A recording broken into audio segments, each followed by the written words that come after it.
precious building. You are more than the air. Listen close to my heart. I see her face and notice she sees. Your reflection is more than you see. You are more than a phenom, lasting essence longer than eons in the plateau that we on.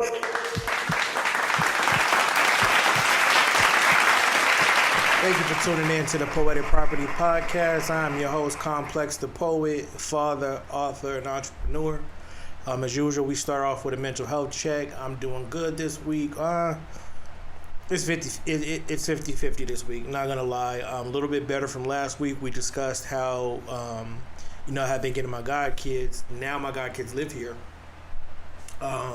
So I'm having to, let me not say live here. They stay here They stay here during the week. So I'm having to switch into for real daddy mode with young kids all over again. And it's a difficult transition, but I'm pushing through. It again, like I said last week, is one of those things that you just have to know the situation, understand the situation, draw back your personal emotional dealings, and just be the help that is needed. So, with that being said, I've been going through some stuff this week. All the kids started back school. It's been a difficult transition for my 8-year-old because he is a hands-on learner. So it's difficult to get him engaged in wanting to really do it. He literally cried just wanting to go back to school. And it is frustrating, but I have to pull myself back and I just have to let him deal with this by himself. It's not one of those things that you can just, shut up, stop crying, or blah, blah, blah. It's something that you just have to allow the kids to go through. I allow him to go through that because I'm frustrated myself, right? I'm frustrated myself. I've been working from home for years now because of health complications, but I'm used to the kids going to school. I'm used to getting that break from 7 in the morning to 3:30 in the afternoon, just being able to work and just have the silence. But with them here every day, it's difficult because they only have to be in school 4 hours now. By law, they have to do 240 minutes or something like that. So it's a difficult thing because I still work a full day. So just hearing them bump around, jump around, yelling, playing, stuff like that, is frustrating. So I have to control my temper, my anger with that frustration. And so with that, I'm teaching my son how to control my youngest son, how to stay in control of his emotions with that. I'm a very big advocate for emotional release. When I was young, we didn't have that opportunity. It was stop being a punk. What you're crying for.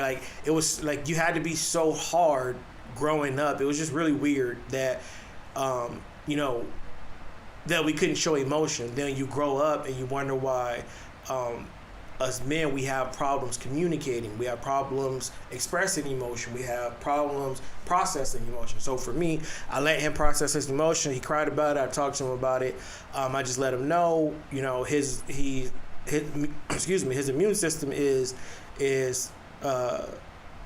very easily compromised, and I didn't like what I heard from one of his teachers on back to school. So it's no, I'm not gonna go. I feel more safe with him here, and me being able to control his environment rather than leaving him to school and not being certain that they're gonna have his safety as a top priority because of their own personal feelings. So, it was a difficult conversation because he's only 8, but we're in the middle of a pandemic, and I have to really just allow him to be who he's growing to be, and teach him how to express his frustrations. Because, like I said, we didn't get that opportunity as kids. And when I say we, I mean my generation. So for me, it's very important that I allow young kids to to need help, excuse me, to need help, but understand that they need help and ask. It's important for me to allow them to learn from their experience. I know I'm not letting my kids go all wild, or the kids that I mentor. I don't let them or encourage them to go wild and do crazy things, but I do encourage them to learn. Like, life was so serious for my generation, and it's unfair to these kids that they don't get a chance to be kids. And it has a lot to do with things that are on TV. It has a lot of things to do with society. It has a lot of things to do with police killing kids, kids killing kids. Just so much stuff going on that they're not getting the opportunity to just be kids. So for me, it's very big for me to allow them to be kids. I have to tell my oldest all the time he's not the dad. Like, I'll say something to the younger kids, and then he'll say something, and I'm like, fam, like, I got this.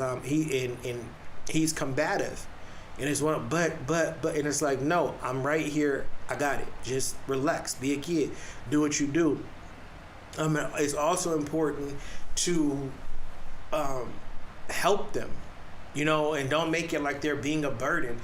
You as the adult who has been through, whatever you've been through, it's your opportunity to help someone. It's your opportunity to teach someone how to just live life and how to be peaceful and learn who they are and stuff like that. Like my situation with my goddaughters, my niece, she needs help right now, right? And without telling her business like that, I'm not gonna judge.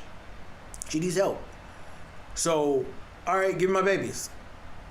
Like, simple as that. It's not my position is not to tell you wrong or not to tell you you're right. My position is to, as her uncle and as those babies' goddad, I take that seriously. So if you need help, tell me you need help, and then I'm going to be there. As simple as that. A lot of us didn't have that when we were coming up. And that's that. A lot of us have trust issues because of that. A lot of us have separation issue because of that. A lot of us have, this syndrome, this only kid syndrome, when we have big families because they were not there in certain areas where you felt that you needed them. So it's very important. It's very important that we are allowing these kids, whether it be students that we're teaching, whether it be neighborhood kids that we've seen grow up from babies, whether it be your nephews, your little cousins, whatever, it's like, help them. Like, give them the emotional break that you never got. Like, allow them to vent to you and be, not saying, yo, auntie, I killed somebody. No, not like that. I'm not meaning that. But sometimes, like my kids sometimes can't talk to me, right? So it's not that they can't talk to me because I'm mean or because I don't allow them to express themselves. It's just certain stuff, no matter how cool I am with my kids, that they just rather talk to their uncle about. And that's just, I don't take it personal. It's nothing, I don't feel it's nothing against me. I don't feel like it's, I'd rather go live with my uncle. It's just that it's certain things that they rather talk to my brother about. And I'm comfortable with that because kids need that.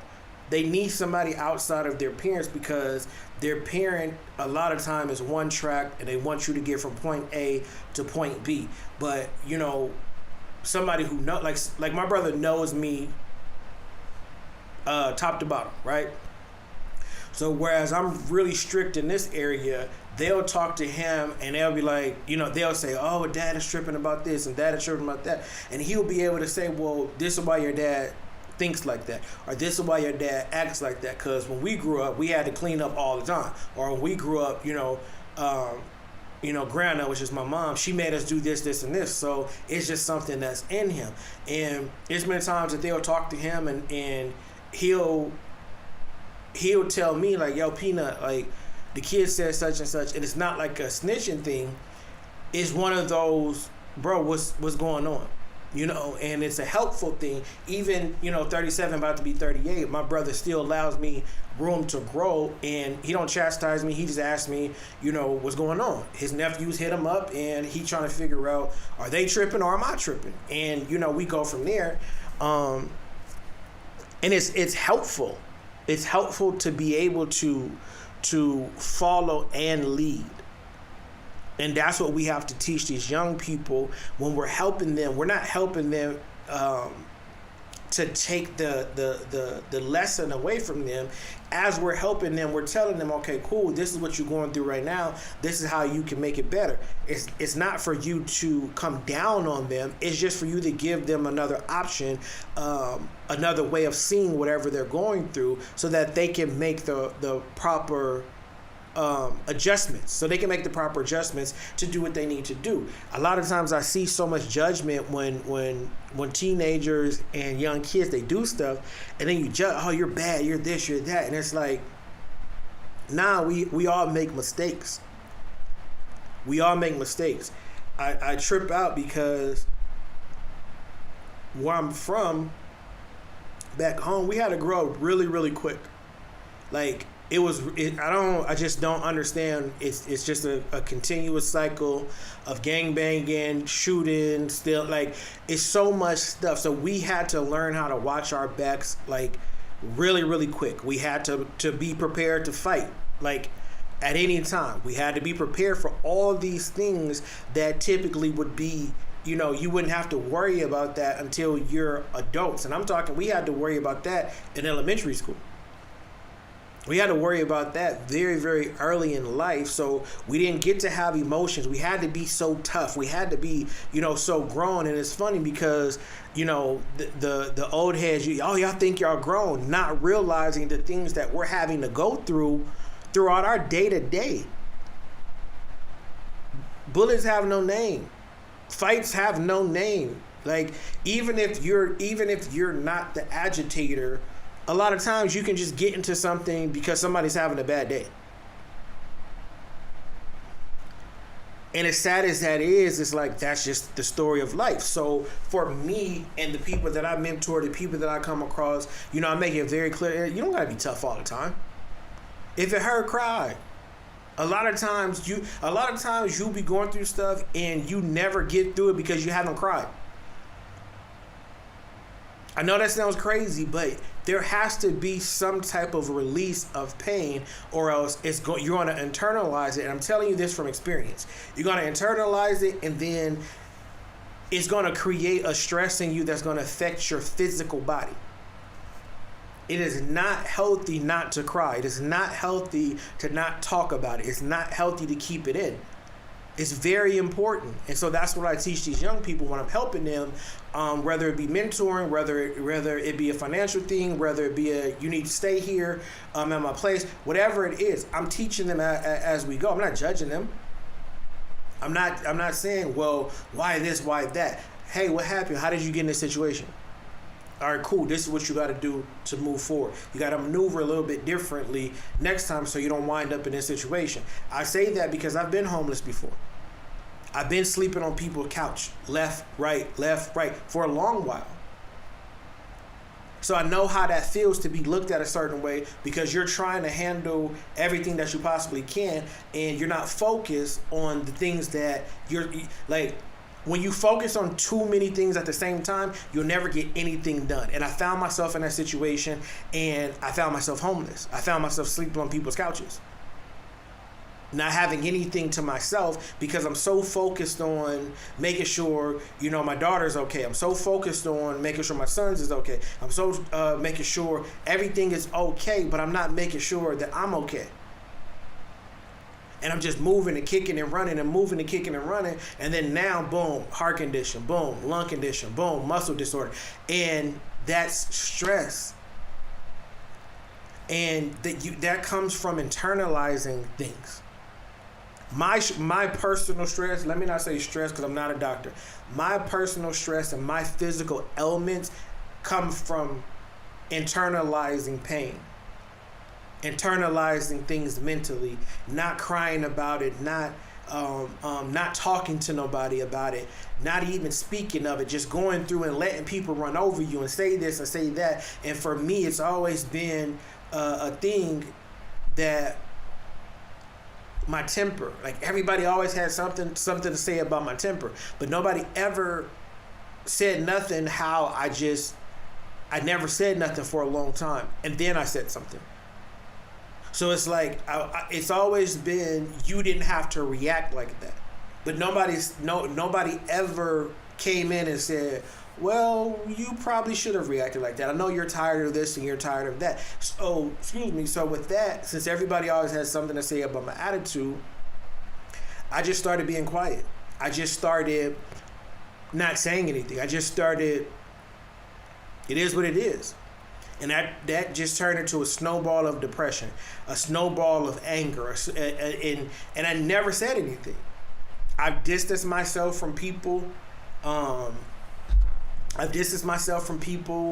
don't really talk to them. Like, I'm a texter. I hate talking on the phone. Like, I'll talk to my mom, my brother on the phone. But other than that, text me. If you're not dead, text me. Like, if you can text me unless it's an emergency and I gotta come help you, like right now. But and it's nothing personal. That's just how my mind is wired, because I'm just so used to being by myself. And I'm not saying that that's good, and I'm not saying that it's bad. It works for some people. For me, it works. I'm emotionally detached from almost everything. Like just being honest. But I'm working through that in therapy. I'm working through that, within my meditation. I'm working through that for myself. In getting to know myself, I'm able to help these young people. And my kids, I'm able to help them process their emotions. Like, I hate when I see people stepping on others' emotions. That's part of growth. Even if it's something that you wouldn't care about, that person cares about it. That young person or that person in general, they care about it. You got to help them.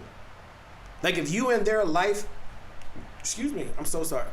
If you in their life, they confide in you and they depend on you, no matter how bad it sounds, you have to help them. You got to be able to maneuver through what they're saying and take it in, and you got to be able to say, okay, in my experience, this. Because you don't want to judge. Like, people come off so judgmental, and it turns people off. Like, it makes them feel worse. Like, if I'm coming to you and I'm confiding in you and I'm telling you I'm hurt, I'm this, I'm that, and you look at it like, oh, you just being soft. That's no help. So imagine somebody, 10, 11, 12, and they're emotional and you suck that up. Ain't no crying out here. You're repeating that cycle of don't show your emotions. Hold it in. Nobody cares about that. I hate this, even though it's true. Even though, I want to make this clear. Even though I know it's true, I hate when I hear people say this, especially to young kids. Don't nobody care about your problems because everybody got problems. What? Even though that's factual, telling a young person, don't nobody care about your problems because everybody got them, that's super sad.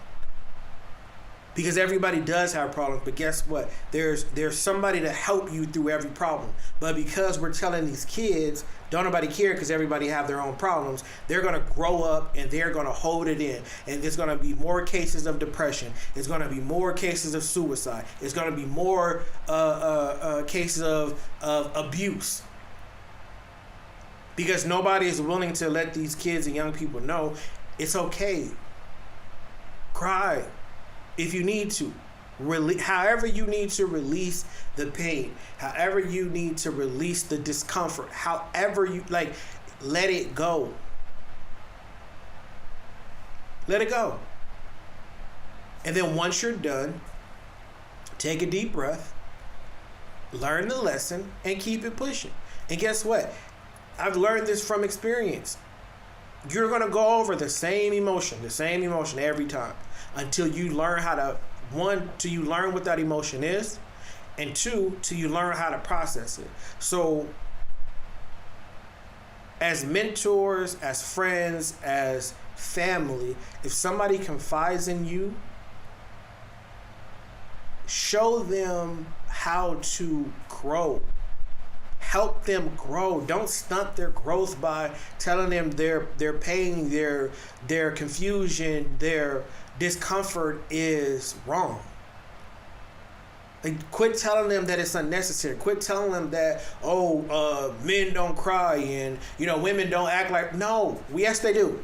Everybody cries. Everybody cries. Everybody acts like that. Everybody acts like this. Stop telling people that.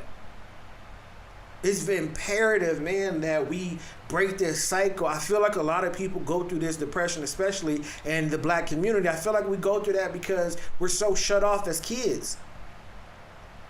Like, just think about now as an adult, like, whoever's listening to this, think back then, especially if you grew up in poverty, right? And not even poverty, just middle class. Especially if you grew up middle class. Just think back to when you was a kid and you were emotional about something. And how fast somebody in your family told you to suck it up. Or somebody in your family or friends made you feel like that it wasn't important. Like you're like, what you feel, get that up out of here. That's nothing. You'll learn when you grow up. And then you grow up to never have learned, and now you wonder why you're in therapy. You wonder why, there's so many people, all of it, like, it seems all of a sudden that everybody has mental health issues. No, now it's just so much more freeing to just deal with it. It's so much, I think that's the wrong word. Having mental health issues is more acceptable in society now. So now you hear more people saying stuff. But a lot of us been going through this before it was cool. A lot of us been on medication. A lot of us been in therapy before it was cool. And in my opinion, it's because we're so cut off. So it's our responsibility to make sure that whoever is in our lives, whether it's our kids or our younger siblings, younger cousins, any friend, coworker, younger coworker, even if there's somebody your age, if they confide in you with something, just don't cut them off. Don't make them feel like they're not valuable to Earth, because everybody is here for a reason and a purpose. Just help them grow. And if you can't help them grow, be honest with them and say, you know what, I've never been through that. I don't know how to help you. But don't invalidate their emotions, their feelings, their thoughts, because that's how we keep that cycle of negativity, of depression, of hurt, of pain going. People don't know how to deal with stuff, and hurt people. And if you never are able to pull back and learn the lesson, it just continues. And it's like, you gotta know when to accept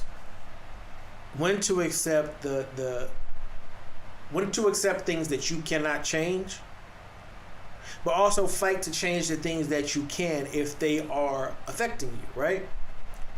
Whether it's health issues, whether it's physical, whether it's creative wise, certain things are just set, right? Like, certain things are just set in stone. This is part of your journey. This is set. You cannot change it. But there's a lot of things that you can do to improve. There's a lot of things that you can do to increase your skill set. Just repetition, or my brother tells me all the time, listen, everything is on YouTube now. Like, everything is on the internet. Things that we had to learn by trial and error and, shorten out stuff because we took apart the radio, put the radio together, or we did this with the TV, that. Now, everything is online, right? So,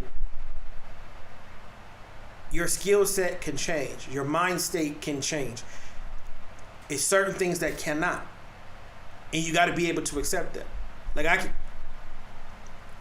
I have 6 kids, right? Even though baby girl passed away, it's set in stone. I have 6 kids. I can't change, that's set in stone that I have, that those are my 6 kids, right?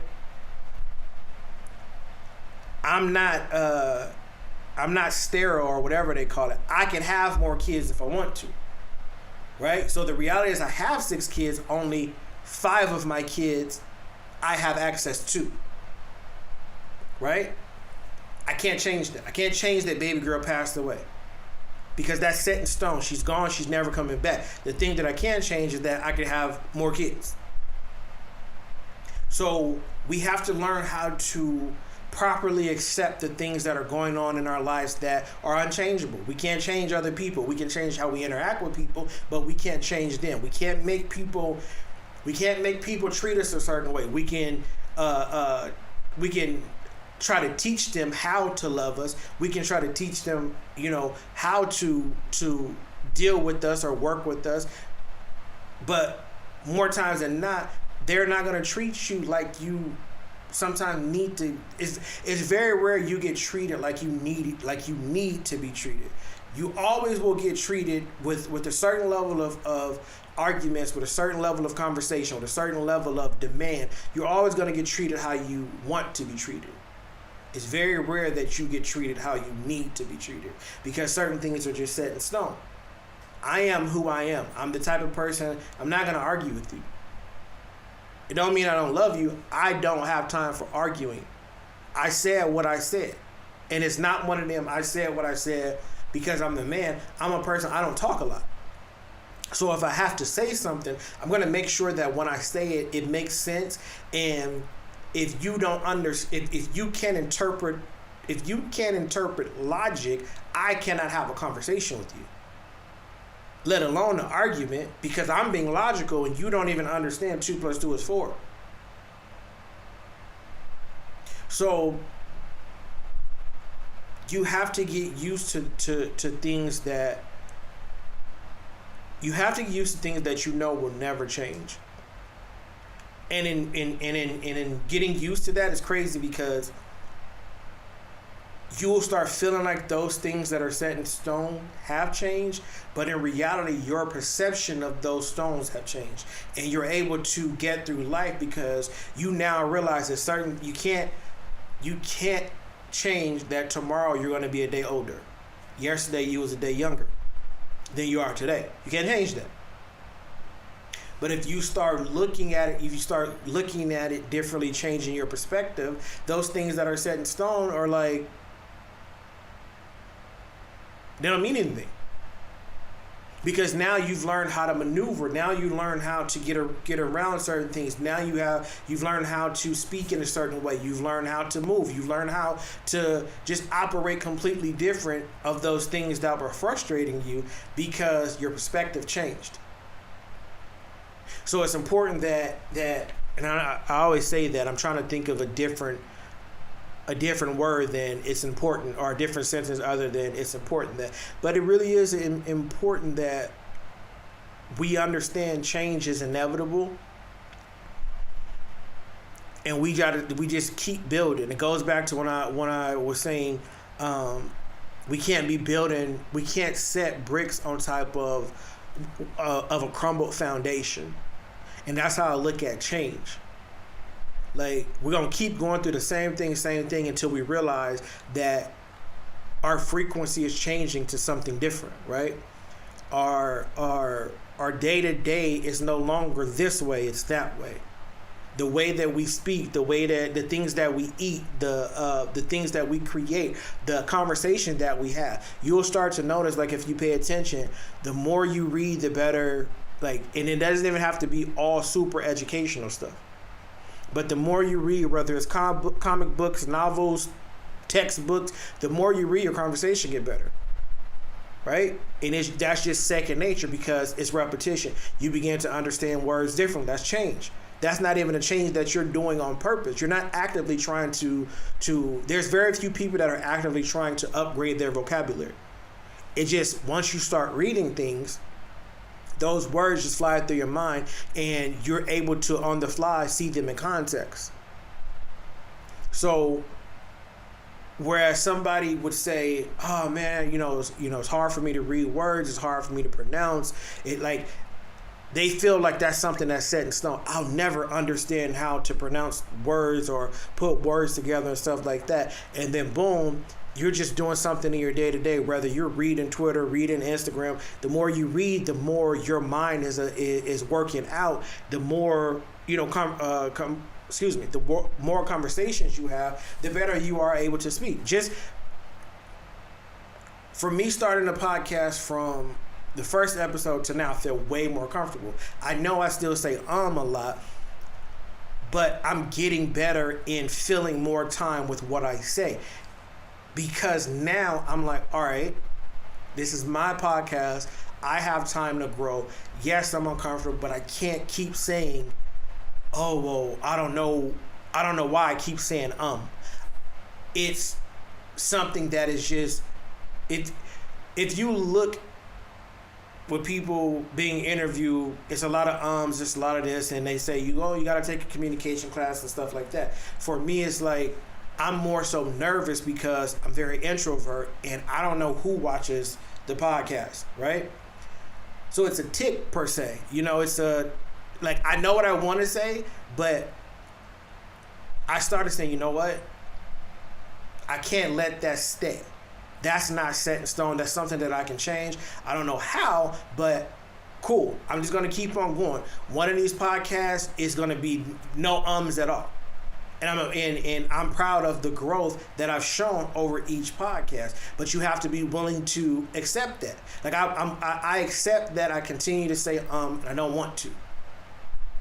But I'm fighting to change that, so I'm reading more. I'm talking more, outside of the podcast, even though it's to my kids or, to my baby mom or to whoever, to one of my friends or whoever I'm talking to. It's helping me to continue to be comfortable with speaking. This podcast is the most that I speak, period. Me and my kids deal in head nods and hand gestures unless they're being crazy. I text, but I'm not a phone person. Like, at work when I have to make phone calls, yeah, I talk, whatever. If I have to lead a meeting, yeah, I talk. But for me, I'd rather be quiet. So it's difficult, or I'm having to learn how to change or go along with the change of trying to get this podcast going. So I have to talk more. Like, you guys can't see it, but I'm looking at me, look at you. Like, I know that sounds crazy, but you guys can't see it. So I'm looking at myself on my monitor while it's recording, and even just me looking at myself, if you notice, I keep looking away. Because I'm so not used to talking, and I'm reteaching myself how to believe in what I'm saying, reteaching myself how to be strong enough to try to help people with everything that I'm going through. So I put this monitor in front of my face so I can see me, because I love me no matter what. And I have to tell myself that every single day so that I can continue to accept the change that is happening in my life and understand the things that I cannot change and let that go.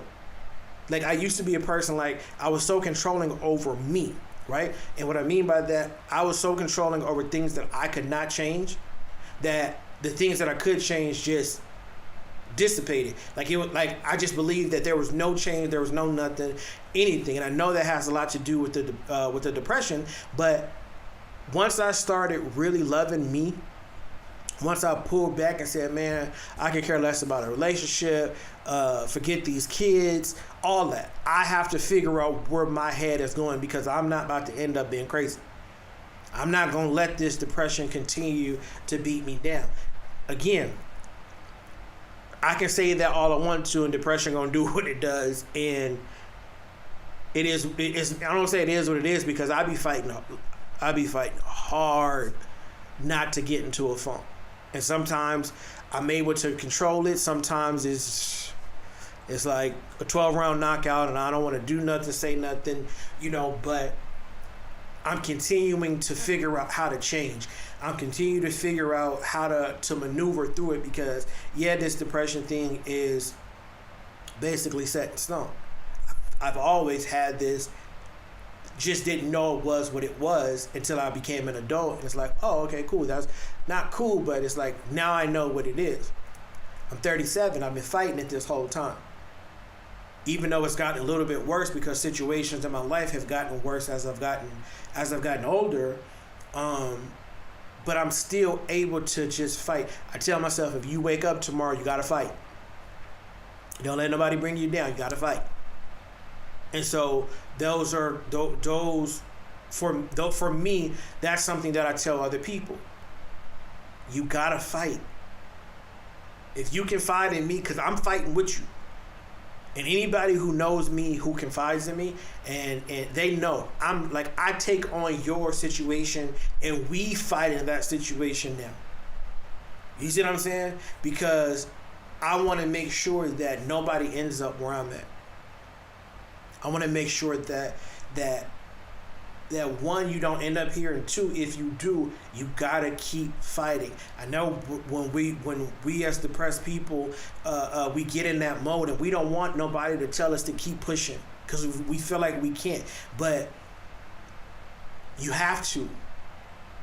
You have to keep pushing. We're so hard on ourselves for every single thing. And again, that goes back to not being able to express our emotions as kids. So we tell ourselves, don't cry. We tell ourselves now, don't cry, suck it up. Be better. Don't do that. When we really need to be expressing our emotion, we really need to be letting that go. For me, and I'm, again, not a doctor, everybody knows that. For me, depression is nothing but all of that emotion, all of those thoughts that should have been released over the years of your life that are just stuck inside of you because everybody told you to shut up. Everybody told you everybody got problems. Like, it's people in Africa that don't eat. It's people here, and I get that. I understand that. It's very difficult because everybody does go through problems. But without no help, nobody's gonna get through. I don't know where like, I haven't seen in my lifetime where there was genuine people just helping and helping and helping just to bring people up. I never seen it. I'm not saying it doesn't happen, but I'm saying it doesn't happen enough because everything seems that it's a financial thing, right? And we're so hard on ourselves in a sense of, if we can't donate money, then we feel like we're useless. If we're sad, we tell our don't be sad. If we had a bad day, suck it up. And we gotta be able to help ourselves to help others. We gotta stop being hard on ourselves, because the harder we are on ourselves, and we don't realize this. I had this epiphany with dealing with my son Keanu. Keanu has ADHD. I didn't know it at the time, right? He would just do things over and over, just compulsive, and he would cuss and he would break things, and his anger, and I would get so mad, right? I would get so mad, like, bro, what is your problem? And I would yell and I would pop him, and we would we will go at it. We will go at it, right? But then I noticed, for me, I was being so hard on him because I didn't understand. But I didn't understand because I'm so hard on myself. And I don't act like that. And I always base, when we was little, Grandma would not let us do that. Poppy would not let us do that. Uncle Ronnie would not, I based it on that because I didn't behave that way. But I also wasn't ADHD. So I started studying what it was. I started really looking into what ADHD was. I started really talking to people like, hey, what do I do? one of my friends, Priscilla, she's like, she gave me some pointers of what to do. I started doing it and start, kind of calming him down a little bit more. And it was because like his and our relationship is better now because I stopped being so hard on myself so I could stop being so hard on him. Now he's a wild boy and he still has his moments to where he's extremely compulsive and stuff like that, but now I can see it. It's really weird, and parents who have kids with ADD or ADHD, you can see when what I call cycling, right? And like I see it in his face. I see it and I'm like, hey, breathe. Like you're about to wild out. Just chill. And so sometimes me catching him right in the moment and making eye contact with him and making him have to focus on me, sometimes it works and sometimes we gotta see what happens later because he be gone. But I've learned how not to be so hard on him. But I had to learn how not to be hard on myself. So I encourage you guys, stop being so hard on yourself. You're human. Mistakes are inevitable. And we gotta realize that. We gotta realize, like, I always say there is no perfection without pain. There's no correction without mistake. Like, it is what it is. I know we all hold ourselves to a high standard. I know we all want to be who we say we are. I know we all want to just be, the apple of somebody's eye, but sometimes no, don't work like that. Don't work like that. You have to teach yourself. A lot of us are adults. We're past the stage of being parented, right? So now we have to look for the help ourselves. I always trip out when I see people or hear people say, "Oh well, I was raised that way. I was raised that way." That was one of my difficulties of my marriage prior to divorce. Was her and I was raised two different ways, right? And you could tell once we moved out of her parents' house and moved on our own, you could tell the difference, right? And for me, I'm very, very independent, very independent. Like, I could cook, I could clean, I could do hair, cut hair. So, like, I always say that, like, and not on no, I'm the best at all of those things, but I can survive. Like, my kids more than survive. You see what I'm saying? Because I stopped being hard on myself. I started understanding that, okay, cool, there's change that is necessary. I started realizing that we have to put the change in effect. We have to learn. We have to be free in our expressions. We have to be all these things so that we can help these younger people, right? We got to start learning how to be examples to them and stop telling them they don't matter. Stop telling them, we got to allow them to be kids. I would have loved to not have to watch my back from shooting. And this is the thing. They wasn't even shooting at me. I'm saying, like, that's just where we lived. It was just like, you really just had to learn how to watch your back. You had to know what streets to go down, what streets not to go down, what color to wear, what color not to wear. Like, you had to know, who you been friends with, if that could affect, if you walk away from them and then now somebody think you with that or with this or something like that. It's just so much stuff that we had to do. And we just never got to get free from that. And now a lot of us are in therapy. A lot of us have kids. Some of us aren't going, like, some people are not as aware of what I'm aware of because I shut everything down. Last time I got my heart broke, like, I shut everything down. And I'm just that type of person. Like, I'm going to cry. Oh, I love you. I miss you. Blah, blah, blah. Shut it down. But see, for me, in order for me to reboot, I have to work on everything. You see what I'm saying? It's not just, that relationship failed. You have to work on, no. It's a parenting thing. It's a friendship thing. It's a me thing. It's a work, it's a complete reset of everything. And in doing that, I just became aware of a lot of stuff. And so for me, my goal is to make sure that my kids know that they can express themselves, so that I can teach them how to do it correctly. You see what I'm saying? Like tantrums, I don't do tantrums, right? Even when they were babies, I don't do tantrums, because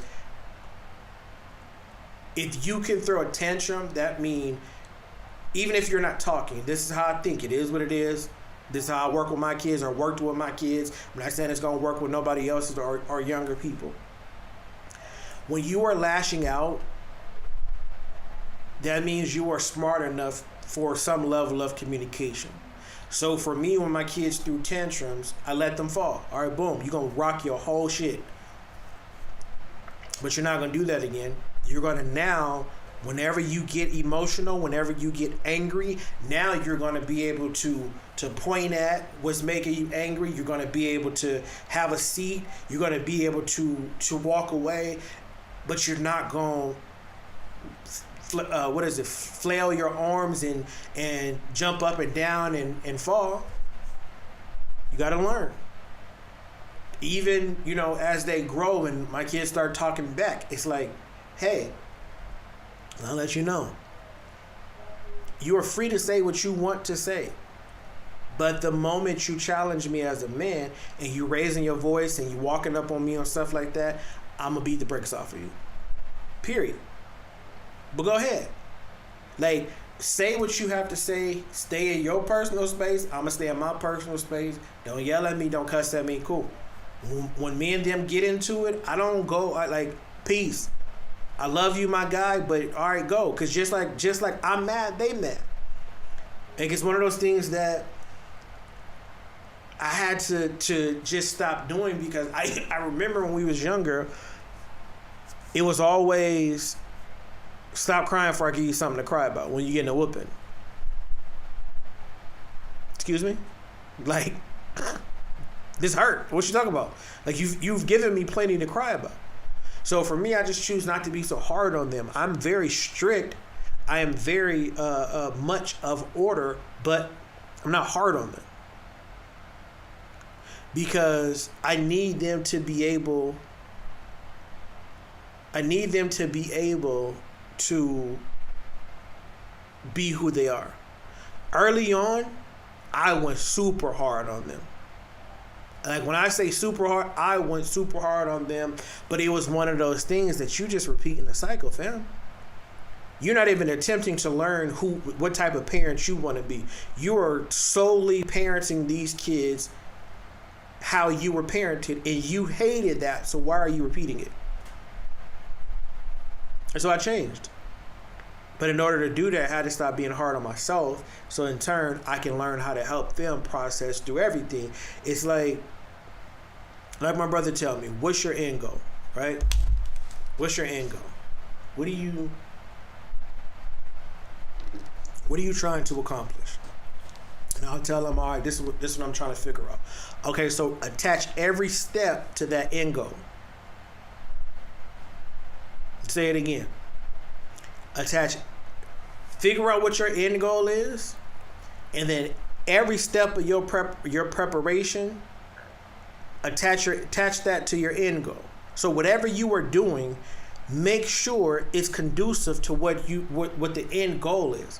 Whatever the end product that you're trying to create, whatever the end goal of your relationship, of your parenting, attach your preparation to that end goal, and by the time you get there, that thing is going to be right and tight. It's very important. And I'm like, when he said that, what is your end goal? I started thinking about so much stuff, about how I wanted my relationship to be, how I wanted, the parent that I wanted to be, the poet that I wanted to be, the entrepreneur that I wanted to be. So I started making these small changes to attaching them to my end goal. You see what I'm saying? It's so gratifying having somebody that I could call and just shoot shit with, and then they give me a gem like that. Attach all of your preparation, attach that to your end goal. So every step you attach that. That's that first step right there. Is that something that's gonna help the end goal? All right, no. All right, that's the wrong step then. And because I'm a person of order, it just hit me so hard. So I ask y'all, what's your end goal? What's your end goal? What's your friendships? What's your relationships? What's your parenting? With you being a sibling? With you being a child? Like, what is your end goal? Once you figure out that end goal, every step of your preparation, attach that. Quit being so hard on yourself. Just quit being so hard on yourself. Accept things that you can't change and continue to work on the things that you can. Attach everything to your end goal. It's going to be all right, and it's going to make sense in the end. Remember, it's complex. Thank y'all for tuning in to the Poetic Property Podcast. Much love.